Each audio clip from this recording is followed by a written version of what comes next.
Selamın aleyküm, Allah dostları. Menkıbeler kitabına hoş geldiniz.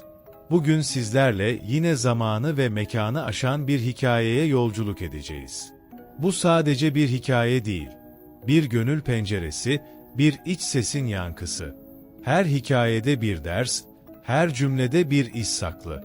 Belki bugün dinleyeceğiniz menkıbe size tanıdık gelecek. Belki de hiç beklemediğiniz bir yerden dokunacak yüreğinize. Kulaklığınızı takın, gözlerinizi kapatın ve bırakın bu hikaye sizi olduğunuz yerden alıp bambaşka diyarlara götürsün. Çünkü anlatacaklarımız sadece bir hikaye değil, yürekten yüreğe bir yolculuk. Hazırsanız, Menkıbeler kitabının yeni sayfası açılıyor. Bir varmış, bir yokmuş. Evvel zaman içinde bir padişah yaşarmış. Bu padişahın sarayın en uzak kısmındaki, bahçesinde bakımını üstlendiği bir elma ağacı varmış. Bu ağaç öyle bir ağaçmış ki, ilk gün çiçek açar, ikinci gün meyvesi olgunlaşır. Üçüncü gün ise dalında yenmeye hazır hale gelirmiş. Ama bu elma öyle sıradan bir meyve değilmiş. Bu elmayı kim yerse, onu 15 yaşındaki genç haline dönüştürürmüş. Padişah, her gün sabah ezanında sarayın en uzak kısmındaki bahçeye gider. Fakat elmanın yerinde olmadığını görünce büyük üzüntü ile geri dönermiş. Günler bu şekilde akıp giderken, padişah halka ferman buyurmuş. Kim elmayı bana getirirse ona ödül vereceğim. Bu sefer de insanlar akın akın bahçeye gelir. Seher vaktini beklerler, elmanın olgunlaştığını görür görmez ona doğru koşarlarmış. Tam elmayı koparacakken birdenbire uyuyakalır. Uyandıklarında ise elmanın yerinde olmadığını görüp büyük üzüntü içinde geri dönerlermiş. Günler, haftalar geçmiş. Padişahın sonunda sabrı tükenmiş. Yanına büyük oğlunu çağırmış ve şöyle demiş: "Evladım, herkes bu elmanın peşinde. Ben padişahım ama kendi bahçemdeki elmaya hasret kaldım. Sarayımda yetiştirdiğim elmanın tadına bakamadım. Hiç kimse onu yiyemedi. Ne olursa olsun, sen git ve bu elmayı bana getir." Büyük oğul, babasına sizi böyle üzgün görmek içimi parçalıyor. Siz isteyin canımı feda ederim. Sonra padişahın elini öpmüş, elmayı getireceğine dair söz vermiş, kılıcını almış ve gitmiş. Ağacın başında 1 saat beklemiş, 2 saat beklemiş. Elma olgunlaştığında hemen ona yönelmiş. Tam koparacakken birden gözleri kararmış, olduğu yerde uyumaya başlamış. Uyandığında elmaların yerinde olmadığını görmüş, üzüntü ve keder içinde geri dönmüş. Büyük hayal kırıklığı yaşayan padişah, bu sefer de yanına ortanca oğlunu çağırıp, ondan medet umarak ona şöyle söylemiş: "Evladım, herkes bu elmanın peşinde. Ben padişahım ama kendi bahçemdeki elmaya hasret kaldım. Sarayımda yetiştirdiğim elmanın tadına bakamadım. Hiç kimse onu yiyemedi. Ne olursa olsun, sen git ve bu elmayı bana getir." Ortanca oğul da babasının elini öpmüş, elmayı getireceğine dair söz vermiş. Ama onun da akıbeti büyük kardeşi gibi olmuş, elmayı koparamadan uykuya dalmış. Uyandığında ise elma yerinde yokmuş, büyük üzüntü içinde geri dönmüş. Bu olanları padişahın en küçük oğlu Mehmet duymuş. Hemen babasının huzuruna çıkmış, edeple başını eğerek şöyle demiş: "Baba, izin verirsen bu sefer elma ağacının nöbetini ben tutayım." Padişah ona dönüp şöyle demiş: "Senin büyük kardeşlerin bile bu işi başaramadı. Elma ağacının başında nöbet tuttular ama elmayı koparamadılar. Üzüntü ve keder içinde geri döndüler. Sen ne yapabilirsin ki?" Mehmet kararlıymış. Babasından izin istemiş, tevekkülle boyun eğmiş. Padişah da çaresiz kalmış, istemeyerek de olsa sonunda gitmesine izin vermiş. Melik Mehmet yanına hançerini, sırtına ise okunu ve yayını aldı. Beyaz atına bindi, sarayın en uzak noktasındaki bahçeye gitti. Güneş battı, akşam oldu, tıpkı ağabeyleri gibi 1 saat bekledi, 2 saat bekledi. Derken bir ağırlık çöktü, uyku bastırmaya başladı. Hemen hançerini çıkarıp başparmağına bir çizik attı, yarasına tuz bastı. Gece sessiz, yıldızlar seyrekti, parmağının ağrısından uyuyamadı. Tam o sırada bir gürültü, bir uğultu koptu. Ne olduğunu anlamak için ağacın arkasına gizlendi. Gözlerine inanamıyordu. Karşısında bir dev vardı. Boyu minare gibi, sesi dalga dalga yükseliyordu. Bahçeye girip bağırıyor. Sanki bir fırtına kopuyordu. Melik Mehmet hemen parmağını temizledi. Ağrısı hafiflemişti. Kendi kendine dedi. İşte elmayı çalan bu yaratık. Dev, elma ağacına yaklaşınca Melik Mehmet birden ortaya çıktı. Elindeki kılıcı öyle bir savurdu ki, kılıç devin başında iki parça olup yere düştü. Dev büyük bir feryat kopardı. Elindeki elmayı yere fırlattı ve inleyerek sürüne sürüne kaçtı. Sabah olunca Melik Mehmet, elma ağacındaki meyveleri topladı. Bir tepsiye dizdi. Üzerini güzelce örttü ve babasına götürdü. Padişah elmaları görünce çok sevindi. Melik Mehmet, ona dönüp şöyle dedi. Baba izin ver, kan izini takip edip o devi tamamen yok edeyim. Padişah mutlu oldu. Melik Mehmet'e hikmetli 2 koç verdi. Diğer 2 oğlunu da yanına kattı ve onları yola uğurladı. 3 kardeş kan izini takip ederek bir kuyuya ulaştılar. Anladılar ki dev bu kuyuya girmişti. Kuyunun ağzı bir değirmen taşı ile kapanmıştı. Sanki bir mühür gibi duruyordu. Padişahın oğulları taşı kaldırıp içeri girmek istediler. Önce büyük olan denedi. Ne kadar uğraştıysa da taşı yerinden oynatamadı. Ortanca oğlan öne geçti. O da denedi ama gücü yetmedi. Sıra Melik Mehmet'e geldi. Taşı tek seferde tuttu. Sonra hiddetle taşı kenara fırlattı. Taş yuvarlanıp açıldı. Kuyuya girmek için yol belirdi. Kardeşlerden biri kuyunun başına geldi. Toprağı eşeleyip şöyle dedi. Haydi beni kuyuya sallayın. Hemen bir ip getirip beline bağladılar. Onu kuyuya indirmeye başladılar. Biraz aşağı inmişti ki birden bağırmaya başladı. Canım yandı. Ciğerim tutuştu. Çekin ipi, çıkarın beni. Padişahın büyük oğlu hemen kuyudan çıkarıldı. Ortanca oğlan da aynı şekilde kuyunun başına geldi. Beni kuyuya sallayın dedi. Onu da beline ip bağlayarak aşağı indirdiler. Biraz inmişti ki o da bağırmaya başladı. Canım yandı. Ciğerim tutuştu. Çekin ipi, çıkarın beni. Onu da hemen yukarı çektiler. Sonunda sıra Melik Mehmet'e geldi. Kuyunun başına gelip şöyle dedi. Beni kuyuya indirin. Ama ne kadar yandım desem, sakın kulak asmayın. Melik Mehmet'i kuyuya indirmeye başladılar. O da kardeşleri gibi bağırmaya başladı. Canım yandı. Ciğerim tutuştu. Çekin ipi, çıkarın beni. Ama bu kez kimse onu dinlemedi. Melik Mehmet biraz daha aşağı inince, bir sağa, bir sola baktığında, önü topraklarla örtülmüş bir geçit fark etti. Hemen hançerini çıkardı. Toprağı kazmaya başladı. Geçidin ağzı açıldı. Baktı ki, upuzun bir yol var önünde. Vakit kaybetmeden yürümeye başladı. Az gitti, uz gitti, dere tepe düz gitti. Derken bir boş odaya ulaştı, odanın içinde bir kapı vardı. Kapıyı açtı, başka bir odaya girdi. Orada da bir kapı vardı. Onu da açtı, bir başka odaya geçti. Böyle 7 kapı açtı. 7. odada tahtın üzerinde öyle hoş bir kız oturuyordu ki, güzelliği dillere destandı. Yeme, içme, sadece kanun eşliğinde gül cemalini izle. Melik Mehmet kızın güzelliği karşısında adeta büyülendi. Tablo gibi bir kızcağız. Fakat kızın dizlerinin üstüne bir dev başını koymuş uyuyordu. Kız, Melik Mehmet'i görünce irkildi. Ey genç yiğit, sen de kimsin? Yazık sana, buraya kadar gelmişsin. Kaç, saklan. Dev yaralı şu anda uyuyor. Eğer uyanır da seni görürse bir darbede canını alır dedi. Ama Melik Mehmet, ben buraya bu devi öldürmek için geldim. Korkma, ey güzel dedi. Sonra hançerini çıkardı ve devin koca çıplak ayağını delmeye başladı. Dev homurdanarak kıza ayağımı böcek ısırdı.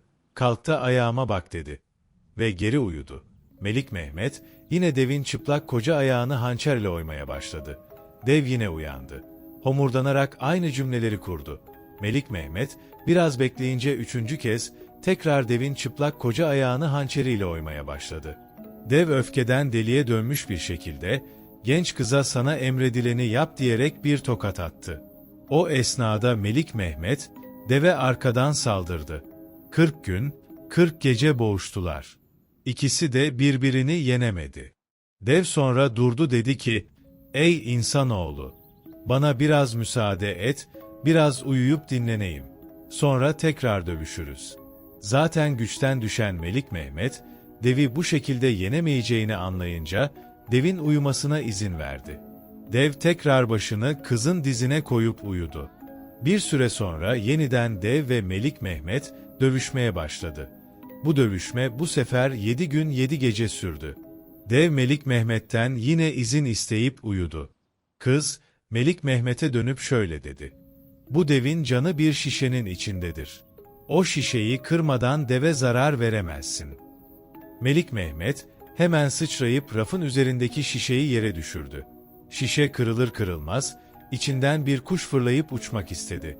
Melik Mehmet, hiç vakit kaybetmeden kuşu yakaladı. Dev yerinden kalktı, yalvarmaya başladı. "O kuşa dokunma.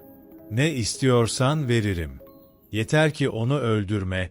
O kuş benim canımdır." Melik Mehmet ise kararlıydı. "Benim görevim seni ebedi uykuya daldırmaktır," dedi. Kuşun başını koparıp yere attı. O anda dev büyük bir gürültüyle tahtından düştü ve öldü. Melik Mehmet, devin ölümünden sonra başını kızın dizine koydu. Huzurla uyudu. Bir süre dinlendikten sonra başka bir odaya geçti. Bu odada tahtın üstünde öncekinden bile daha güzel bir kız oturuyordu. Onun da dizinin üstüne bir dev başını koymuş uyuyordu. Kız Melik Mehmet'e dönüp şöyle dedi. "Ey genç yiğit, sen de kimsin? Yazık sana, buraya kadar gelmişsin. Kaç, saklan. Dev uyanırsa seni parça parça eder." Melik Mehmet hemen kılıcını çekti. "Korkma, ey güzel, bunu da öldüreceğim." Yere oturdu, devin ayağını delmeye başladı. Dev gözlerini açtı, kıza dönüp, "Ayağımı böcek ısırdı. Kalk da ayağıma bak," dedi. Melik Mehmet biraz bekledi ve başladı tekrar devin çıplak koca ayağını oymaya. Dev yine kıza dönüp, "Ayağımı böcek ısırdı. Kalk da ayağıma bak," dedi. Melik Mehmet üçüncü defa başladı devin ayağını oymaya. Dev öfkeden kudurmuş bir şekilde uyanıp kıza bir tokat attı. Melik Mehmet yeniden devin arkasından saldırdı. Dev ile dövüşmeye başladı. Yine 40 gün 40 gece dövüştüler.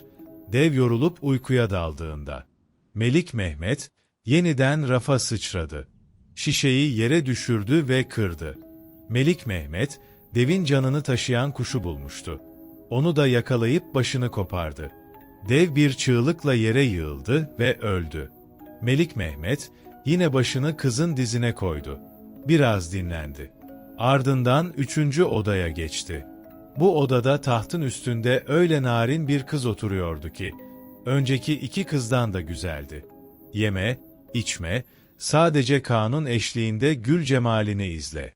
Melik Mehmet, onu görür görmez gönülden aşık oldu. Kız da göz ucuyla ona baktı, kalbi titredi. Kız, Melik Mehmet'e yalvararak şöyle dedi. "Ey yiğit, ne olur kaç, saklan. Dev seni görürse yiyecek." Melik Mehmet, kulak asmadan biraz oturdu. Derken gökyüzü karardı, yıldırımlar çaktı. Birden bir dev daha geldi. Bu devle de 40 gün 40 gece savaştılar. Çünkü bu devin canı gizliydi. Melik Mehmet, sonunda devin canını buldu. Onu da yok etti. Ardından başını kızın dizine koyup huzurla uyudu. Sonra yukarı çıkma vakti geldi. Kızları kuyudan çıkarmak için harekete geçti. Kuyunun başına geldiğinde önce büyük kızın beline ip bağladı. Kardeşleri onu yukarı çekti. Ardından ortanca kızı çıkardılar. Sıra en küçük kıza geldiğinde, kardeşleri kıskançlıkla birbirine baktı. "Bu kız en güzeli," dediler. Melik Mehmet onu kendine alacak. Kıskançlıkları öyle büyüdü ki, Melik Mehmet'i kuyuya geri atmak için plan yaptılar. Küçük kız bunu fark etti. Melik Mehmet'e dönüp şöyle dedi: "Kardeşlerin seni tekrar kuyuya atacaklar. Ama beni dinlersen, 2 koç gelecek. Biri ak, biri kara. Eğer ak koça binersen, ışıklı dünyaya çıkarsın. Kara koça binersen, karanlık dünyaya düşersin." Melik Mehmet, kızın sözlerini dinledi. Önce küçük kızı kuyudan çıkardılar. Arkasından Melik Mehmet ipe asıldı. Tam kuyunun başına geldiğinde kardeşleri ipi kesti. Melik Mehmet kuyunun dibine düştü. Yerde otururken birden 2 koçun dövüşerek geldiğini gördü. Ak koç ve kara koç birbirine saldırıyordu. Melik Mehmet hemen sıçrayıp ak koça binmek istedi. Ama kara koç Melik Mehmet'i yakalayıp kafasına vurdu. Gözü karardı, Mehmet'i yakaladığı gibi karanlık dünyaya sürükledi. Melik Mehmet, karanlık dünyada bir kayanın altında oturuyordu. Derken karşısına boğazı kalın, devasa bir ejderha çıktı. Ağacın tepesine doğru uzanmış, yavru kuşları yemek için pençesini uzattı ki, kuşlar çığlık atmaya başladı. Meğer bu ağaç, Zümrüdü anka kuşunun yuvasıymış. Zümrüdü anka kuşunun yumurtadan çıkan yavruları büyüyünce, ejderha gelip onları yermiş. Zümrüdü anka kuşu da yavrularına hasret kalırmış. Melik Mehmet, bunu görünce hiç tereddüt etmeden kılıcını çekti. Ejderhayı 2'ye böldü. Sonra ağacın dibine uzanıp dinlenmeye başladı. Zümrüt kuşu o sırada uzaklardan dönüyordu. Yuvaya yaklaşınca ağacın altında bir karartı gördü. Kuş, Melik Mehmet'i önce yavrularına zarar veren biri sandı. Yavrular ise çığlık çığlığa bağırdı. "Hayır, o bizi yemek isteyen ejderhayı öldürdü, canımızı kurtardı." Zümrüt kuşu bunu duyunca hemen yere indi. Kanatlarını Melik Mehmet'in üzerine serdi, onu koruyarak uyandırdı. Melik Mehmet, uykudan uyandığında karşısında devasa kuşu görünce çok korktu. Ama kuş ona yumuşak bir sesle şöyle dedi: "Ey yiğit, korkma. Ben sana zarar vermem, sen benim yavrularımı ölümden kurtardın. Ejderhayı öldürerek bana en büyük iyiliği yaptın. Şimdi, dile benden, ne dilersen." Melik Mehmet, başına gelenleri anlattı. "Ben ışıklı dünyaya çıkmak istiyorum," dedi. Zümrüt kuşu, başını sallayıp şöyle karşılık verdi: "Bu kolay değil. Bunun için, önce bana 40 şapka et ve 40 tulum su getirmelisin." Melik Mehmet, ne yapacağını bilemedi. Zümrüdü anka kuşu, Melik Mehmet'in biçare halini görünce, "Ey Melik Mehmet, 40 ağaçlıkta bir padişahın ülkesi var. Bir ejderha gelip ülkenin su kaynağını kesti. Ne kadar pehlivan geldi de onu öldürmeyi başaramadı. Her gün bir kızı ejderhanın ağzına atarlar. Ejderha kızı yediği zaman ağzının kenarından biraz su akar. Halk da oradan biraz su doldurur. Padişah da kim ejderhayı öldürürse istediğini vereceğini söyledi. Sen yiğit adamsın. Ejderhayı öldür. 40 şapka et ve 40 tulum su iste," dedi. Sonra Melik Mehmet'e kanadını uzattı. "Eğer ki söylediklerimi yapabilirsen, bu tüyümü havaya kaldır, ben yanına gelirim. Seni ışıklı dünyaya çıkarırım," diye ekledi. Mehmet, zümrüt kuşundan bir tüy alıp yola koyuldu. Az gitti, uz gitti, dere tepe düz gitti. 40 gün boyunca yürüdü, sonunda zümrüt kuşunun tarif ettiği padişahın ülkesine vardı. Geze geze, bir bahçenin kapısına geldi. Gördü ki, herkes kara giyinmiş, yas içinde. "Ey bekçi, söyle bakalım, herkes neden ağlıyor?" dedi. Bahçenin bekçisi cevap verdi: "Her gün ejderha bir kızı yiyor. Kız suyun başına getiriliyor. Ejderha onu yutunca biraz su akıyor. Biz de o suyu alıyoruz. Bugün padişahın gözünün nuru, tek kızı ejderhaya verilecek. O yüzden bütün şehir yas içinde kara giyindi." Gece çökünce Melik Mehmet, bir hanın köşesinde yattı. Sabah erkenden kalkıp ejderhanın olduğu yere gitti. Bir de baktı ki halk perişan, padişahın kızını suyun başına getiriyorlar. Kızı ejderhanın ağzına atacaklar. Melik Mehmet ileri atıldı. Kılıcını sıyırdı. Ejderhaya öyle bir kılıç vurdu ki ejderha ikiye bölündü. Bahçeye sevinç yayıldı. Halk Melik Mehmet'i alkışlarla padişahın huzuruna götürdü. Padişah, üzüm ve ekmeğini Mehmet'e uzatıp şöyle dedi: "Ey yiğit! O ejderha, benim kudretli pehlivanlarımın bile baş edemediği belaydı. Sen bizim ülkeyi büyük bir felaketten kurtardın. Şimdi gel, padişahlığımı sana vereyim. Kızımı da al, tacıma da sahip ol," dedi. Melik Mehmet, edeple başını eğdi. "Padişahım, çok yaşayın. Sizden tahtınızı da, tacınızı da istemem," deyip başından geçenleri anlattı. Padişah duruma çok üzüldü. "Hemen 40 şapka et, 40 tulum su verin, bu yiğit, ışıklı dünyaya çıkabilsin," dedi. Melik Mehmet, ödülünü alınca, tüyü havaya kaldırdı. Bir anda kuş Mehmet'in yanında bitiverdi.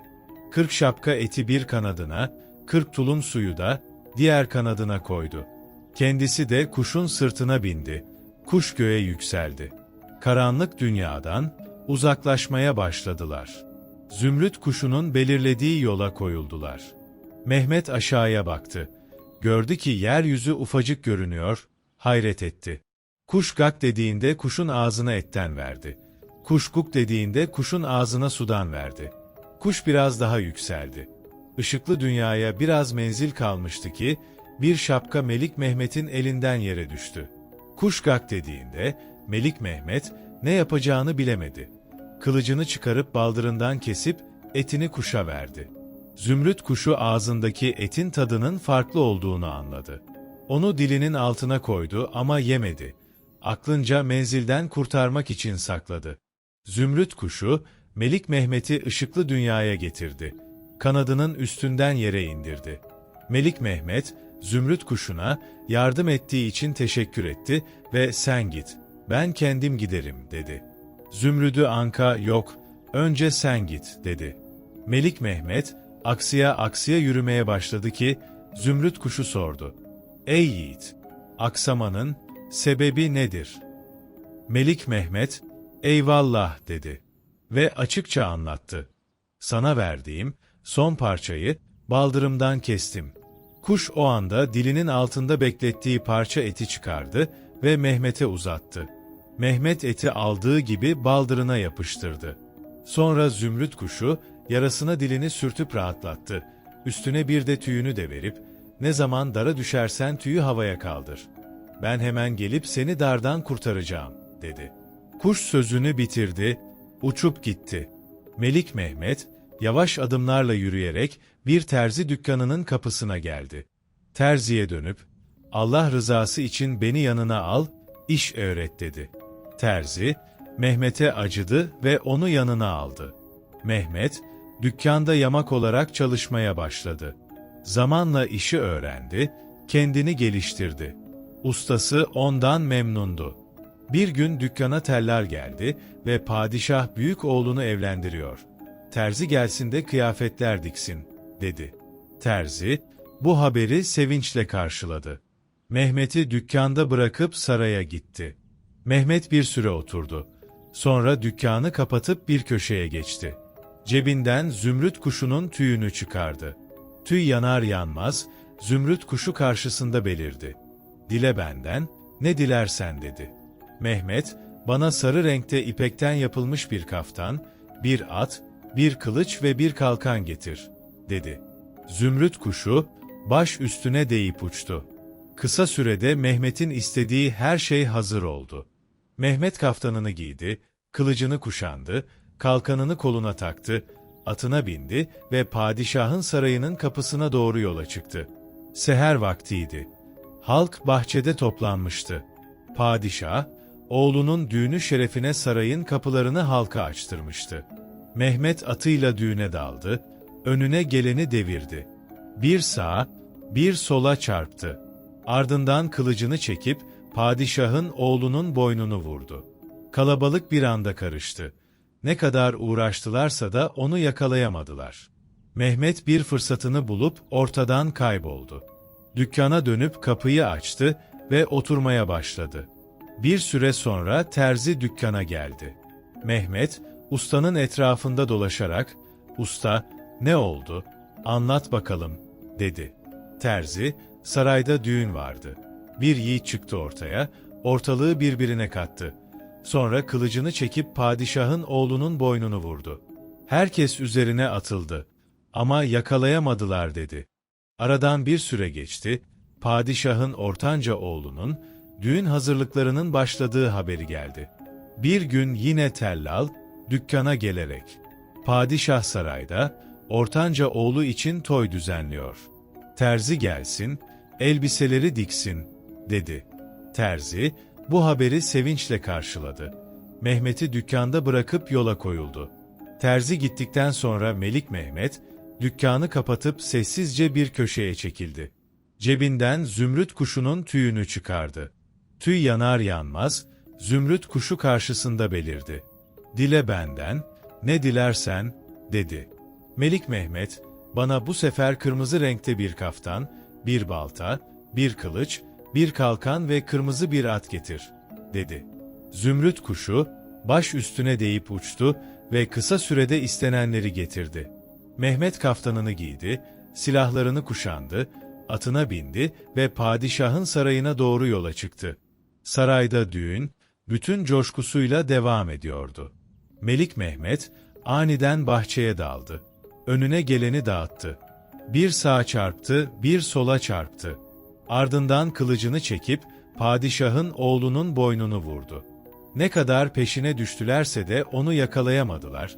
Kalabalık şaşkınlık içinde kaldı. Melik Mehmet, kimseye görünmeden, dükkana dönüp kapıyı açtı ve sanki hiçbir şey olmamış gibi yerine oturdu.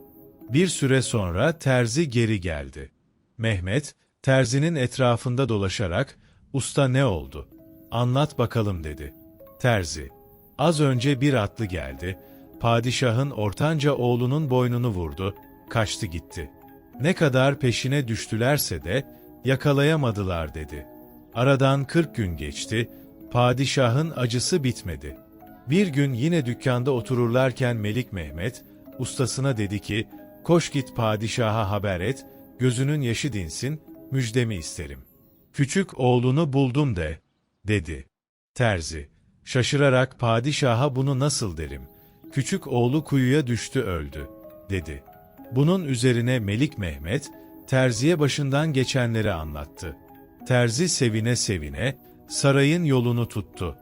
Bahçeye ulaştığında, terzinin ayağı taşa takıldı.